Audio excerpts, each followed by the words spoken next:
everyone, it's Charlton. All right, I'm going to talk about the Mollie Tibbetts case a little bit more, but I'm just going to do my best here. And, I really don't know. I don't know. And I'm not going to solve it right here, so let's just talk about it a little bit. I mean, there is a part of me that thinks that we got the wrong guy, but there's also a part of me that thinks we don't, and that it could end up very well could end up being him for sure. But there's things that bother me. There's something about it that tells me that he's not the guy. Um, Starting with the fact that he was, before I get into just a couple things, and I'm just going to go through this, sort of casually as best as I can.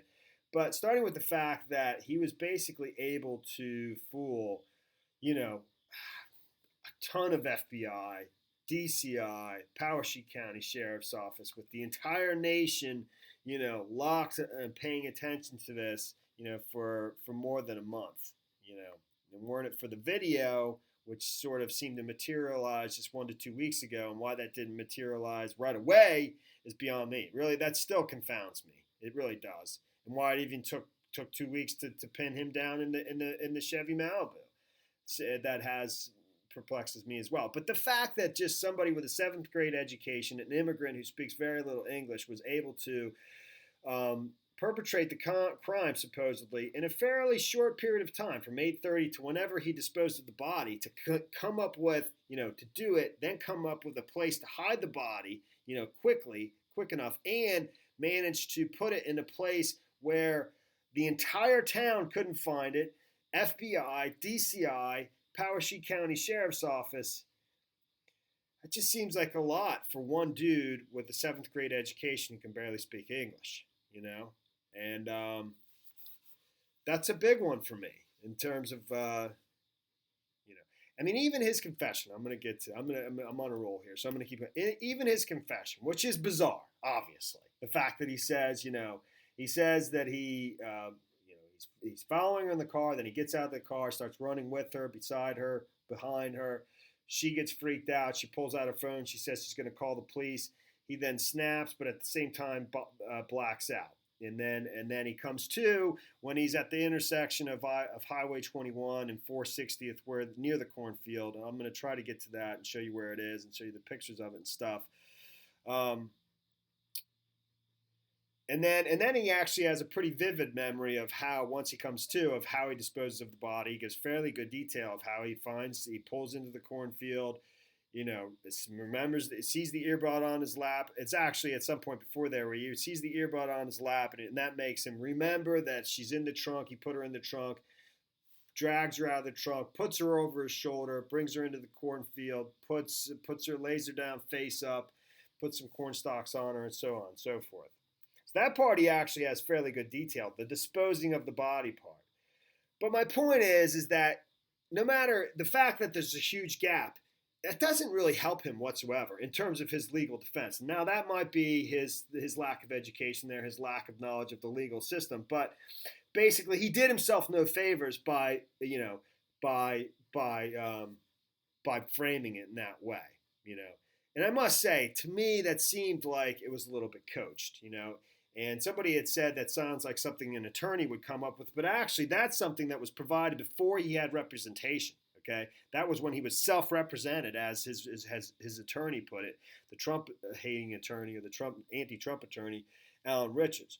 Which brings me to my next point, which I've said in my previous video, and I'm almost positive. I'm not going to say almost positive. I don't know who's paying for his services, but he is a privately retained attorney, and I assume that Cristhian Rivera is not paying for that, because I don't think he has the resources. And there was also an interpreter in court, that day, in addition to the court-appointed interpreter that was privately paid for. I'm assuming that is the Yarrabee Farms that's paying for that person.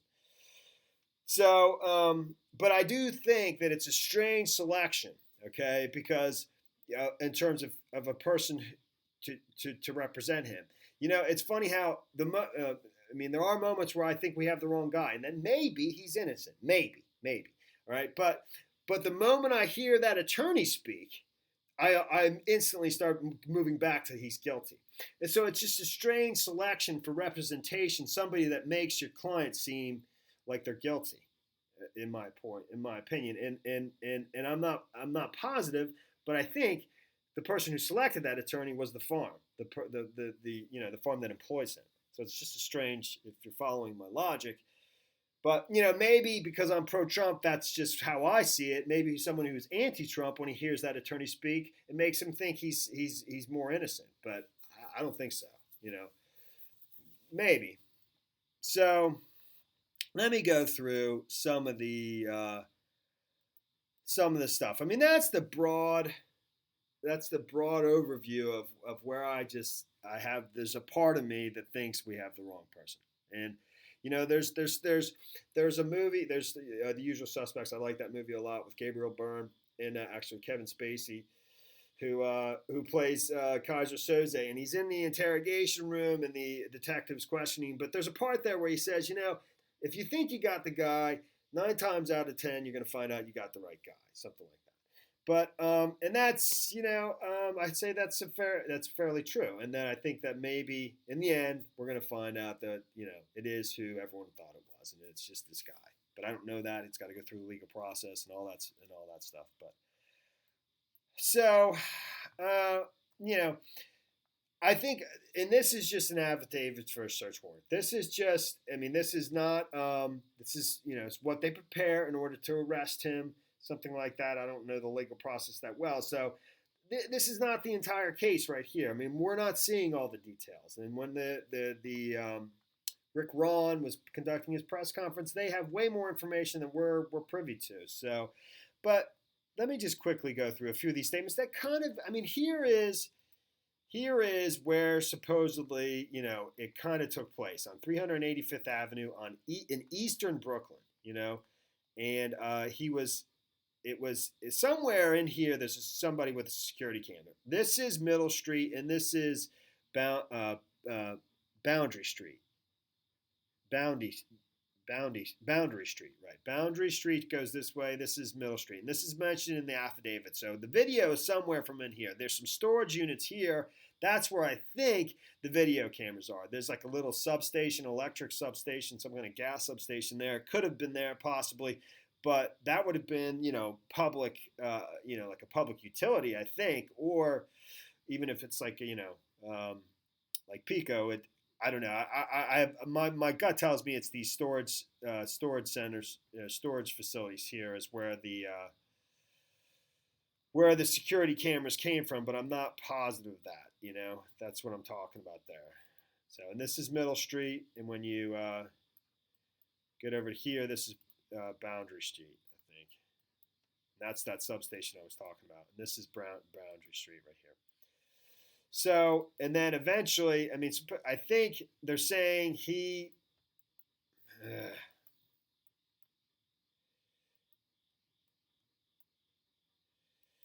he's following her and he picks her up. The problem I have is how the cameras pick him up numerous times. That's what it says, and that seems a little strange to me.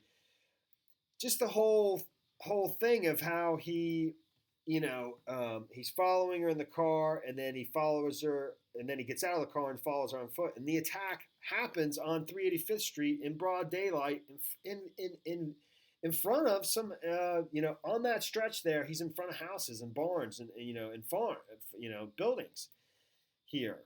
I just don't know how that attack could have happened without somebody noticing it. And I guess he's following her. She's running this way or this way. The camera picks her up. She continues on 385th. He circles around a couple times, is what they said. I guess when he's just thinking of what to do, and then follows her down this way, and at some point goes on foot and starts following her on foot. And then she freaks out, and then he runs away. Says, "I'm gonna call the police," and he runs after her. And the attack happens. But that would be, somewhere in here, maybe over here. I don't think she would have been running this way. I don't, especially if somebody was following her. She was already freaked out. And I'm just surprised that nobody saw that, heard something. It seems pretty strange to me, That was one thing. here is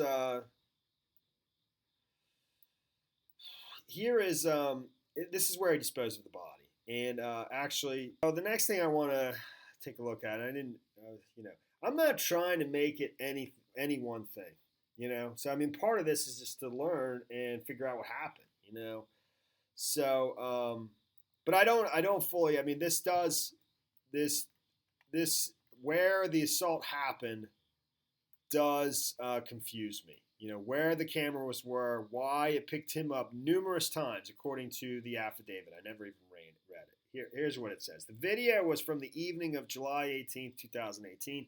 After a review of the video, it was determined that Mollie Tibbetts was running near the area of Boundary and Middle Streets when a dark-colored Chevy Malibu was in the same vicinity. The dark-colored Chevy Malibu can be seen numerous times driving back and forth in the area. It was determined through other investigation that the dark-colored Chevy Malibu was connected to Cristhian Rivera. Rivera was then questioned by law enforcement. So, and in the press conference, he says from the video, Rick Ron says, from the video, they were able to determine that Rivera was the last person to see her jogging. He doesn't actually say that, they see her and then the car, right behind him. And he does say later in the press conference that he was seen going around a couple times. But that one says going back and forth, and if it's the same camera we're talking about, I just don't know why the car.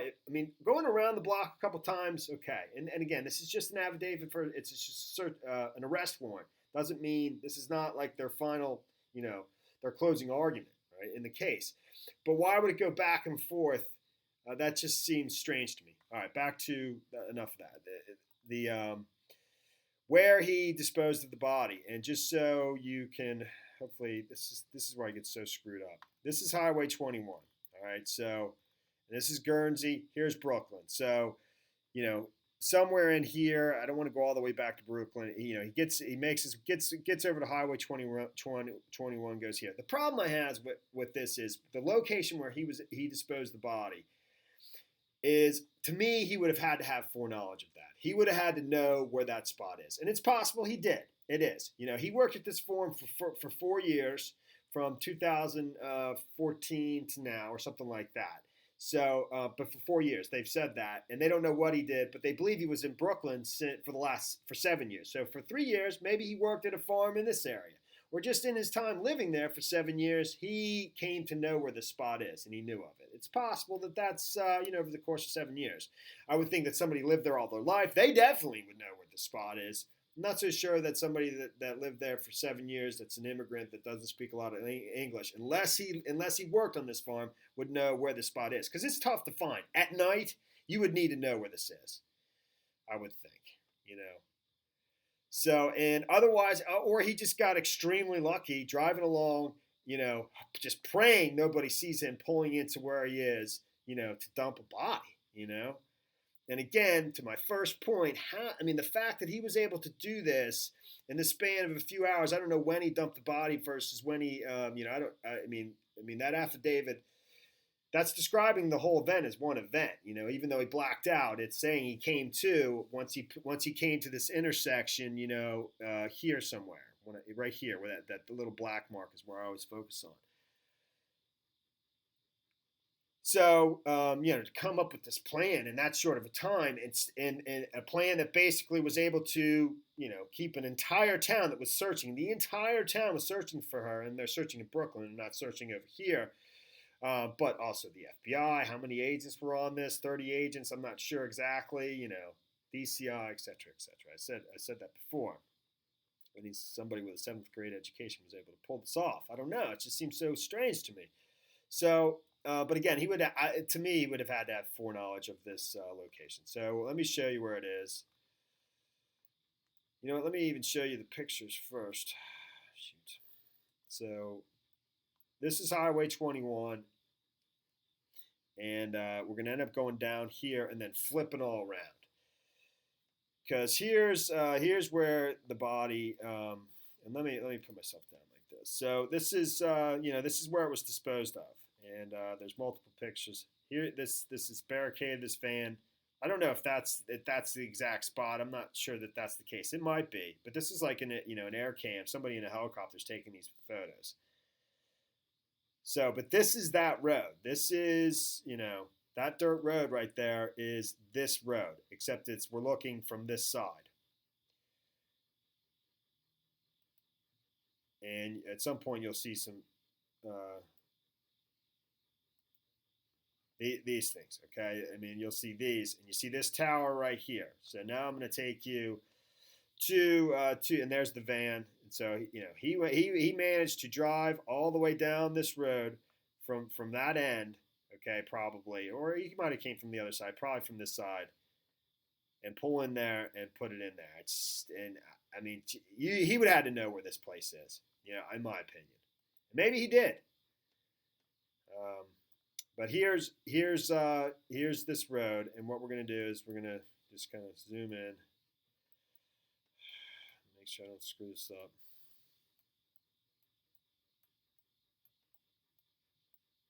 I'm already screwing it up.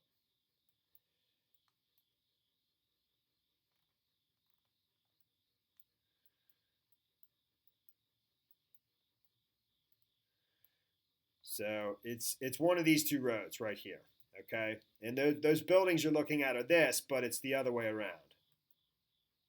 All right. The way I know that is, I mean, I can go zoom all the way in. Believe me, that's that tower that I was showing you. There, see that shadow there? That's it. Believe me, it is. I've looked at this several times. I don't have time to prove it to you, but one of these two roads is where he pulled in. I think it's this one where the cornfields are, and it's just a different time. So, again, without knowing that ahead of time, that's just another thing that seemed odd to me. The farm where they're giving the press conference, which is the main farm, which is right here, and is at 400th Avenue. This is where they were over in this press conference here, and there's just the final statement of this press conference, and which is what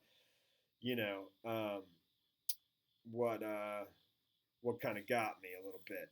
So. But that's where they're at. And there's a lot. I mean, it's a big farm. They're. I mean, I think they're one of the biggest. They're a prominent family in the community in Brooklyn. I mean, that's a pretty decent sized facility. I think they got 1,250 acres, 650 cattle, and a variety of. I don't know how many employees they have, and I think a lot of. I think these are like trailers. I think some workers live in there, but this worker, Cristhian Rivera.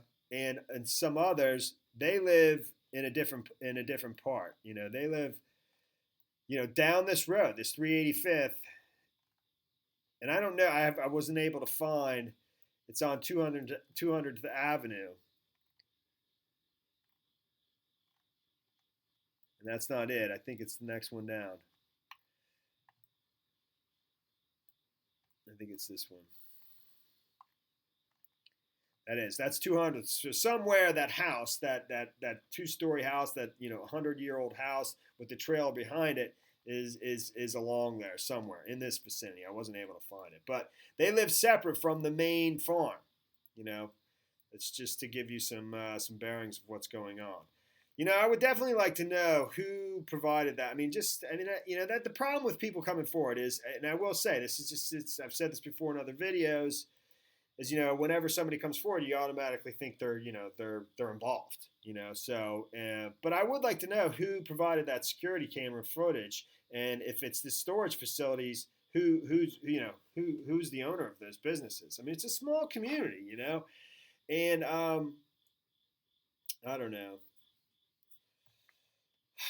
It's hard for me to believe that this one immigrant, who barely speaks English, was able to pull this off.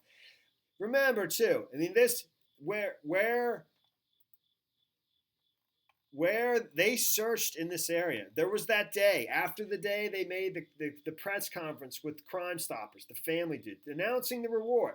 Later in that same day, they did that at 11. At 1 o'clock that same day, there was the report of a large police presence along this road off of Highway 21, and news crews were there, and they were searching. And the report was that somebody was mowing their ditch, and they found the red shirt. Remember the red shirt? The red shirt she supposedly wore to day camp every day. We never really got an answer on that. We still don't have an answer on that. But there was definitely people there searching there. You've seen the footage of the loop of over and over again, and that was in this area. So but then it just died. It went cold, and that was like 2 weeks ago or more. And then he had to take us to the body. I'm just saying, if they had found a shirt or found anything, and maybe it was a shirt that an animal pulled up, and the clothes were next to the body, and it had blood on it, so an animal grabbed it and potted it. Why didn't they, from that point, find that body? I mean, why weren't they able to use, dogs? I mean, a lot of times I think things just happen, automatically, because that's the way you see it in movies and on television. So I'm just naive, probably. But why didn't? I mean, that is the same place. And I will say that it's also, I mean, many people suspected it was the pig farmer, Wayne Chaney. And this was in the vicinity of Wayne Chaney. When that red shirt materialized, people definitely were starting to think it's him. The people were thinking that. And what I'm suggesting is that maybe somebody was trying to set him up. And I will say this, without a doubt, if somebody was trying to set him up, the pig farmer, and had knowledge of him, somebody who knows the whole farming community, and knew of him, and or maybe even had searched him online or whatever, and knew he had a record, there's no way that this Mexican would be setting up the pig farm. He just didn't have the sophistication or the knowledge of the of the community to do that. So, and it's almost like after the shirt, basically, once the pig farmer no longer was much of a suspect anymore, and then after he basically agreed to a lie detector test, then all of a sudden the body materializes. So, I'll say I had a theory. And I'm not going to get into specifics. I'm not, but I had a theory that basically, that that I think you know what? Honestly, I think my theory's wrong though. I do. Because of the proximity of him and his car, if he's in that car, in that Chevy Malibu, if he's in that car right where, she was jogging, right before she went missing, the odds of it being somebody else are high, really high. So that's just this. But my theory was basically that somebody else maybe killed her. And, the brother, the boyfriend said about her, he said, like, if somebody had abducted her in the house, she would have fought. She would have fought hard. She was a fighter. And, there would have been signs of something in the house where she fought back, and, maybe she fought back with her abductor. If it wasn't Cristhian Rivera, the undocumented immigrant, and she hurt the abductor, and then the abductor,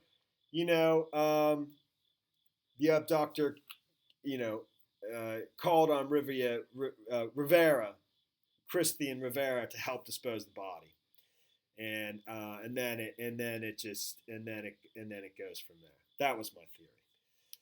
But honestly, I mean, that's a possibility. I think we'll probably end up. It'll probably be like I was saying before, like in Usual Suspects. Kaiser Soze saying that if you think it's this guy, 9 times out of 10 you're gonna find out that it is him. That's the story there, man. Let me see if I think I covered everything. If I didn't, I'll take it up in other videos. I did. Thanks for watching my videos. Please subscribe to my channel. You know what? I'll leave you with this. I'll play you. This is the last 30 seconds of this 15-minute press conference, their final statement. This is Craig Dane. This is the Republican official, co-owner of the Yarrabee Farms, and this is his son who manages the Yarrabee Farms. And I believe he's an owner as well, and I believe his brother, who we haven't seen, Eric Lang, is also a co-owner of the farms. He's a fairly well-known Republican official. He was the former president of the Farmers Bureau, president of reagents, which supposedly oversees the 3 public universities in Iowa, and he ran for Secretary of Agriculture in the state of Iowa in 2018, or in the primary, and I think he didn't even make it through the primary. So, but this is the press conference they gave where they were clarifying about Cristhian Rivera. That initially they said he was vetted through E-Verify. Then here they're saying that he was vetted through the Social Security Administration verification system. And then they also acknowledged that even though they did that, the paperwork he gave them, the photo ID he used, the Social Security number, they were all fakes, or they just weren't his, and it wasn't his real name, and that he wasn't who he said he was to them, etc. But this is the final statement that they say at the press conference. I'll play that and then I'll end this video. People are paying attention to me, and we're forgetting about the heartbroken family in Brooklyn and the heartbroken community. And we're forgetting that the DCI has named a suspect and charged that individual. So that is the story there. Thanks for watching my videos. Please subscribe to my channel. Give me a like down below, and I will see you in the next video. Later, man.